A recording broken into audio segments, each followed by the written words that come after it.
Emprendimiento se llama Sea Mindfulness y en principio era como un centro de bienestar, ese era mi objetivo inicial, un centro de bienestar donde pudiera combinar la psicología con el mindfulness y poder hacer talleres, sesiones y programas para personas altamente sensibles, porque yo me especialicé en alta sensibilidad.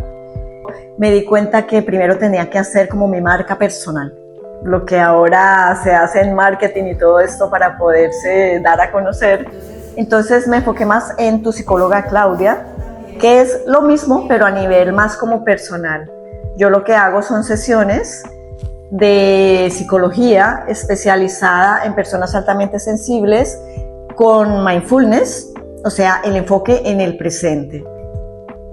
Novaterra me ayudó muchísimo en esa búsqueda de cómo convertirme en la persona que iba a responder por sí misma laboralmente.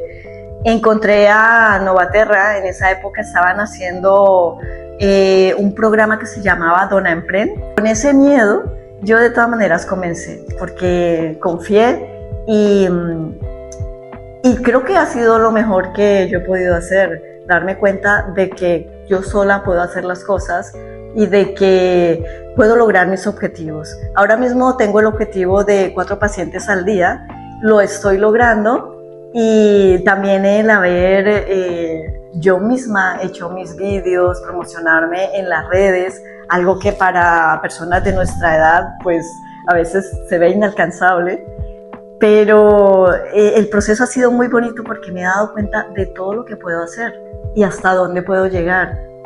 Y aquí vamos. Ahora lo que quiero es hacer talleres y programas de mindfulness. Y otra patica que tengo ahora mismo es El Extranjero Emocional.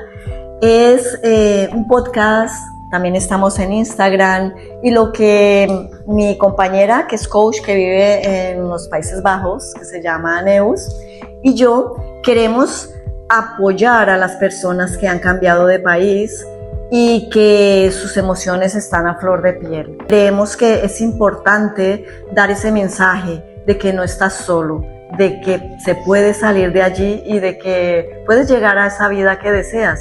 Entonces, lo que yo doy es eso, es esa experiencia y esa intención de contar que sí se puede salir de ahí, que sí hay herramientas, que sí hay maneras de sentirnos mejor y que podemos amigarnos con nuestra alta sensibilidad, dejar de resistirnos a ello, dejar de pensar que estamos mal por ello, porque a la final es una manera de ser. Como una persona es rubia, como otra persona tiene ojos claros, es alta o bajita, nosotros somos altamente sensibles.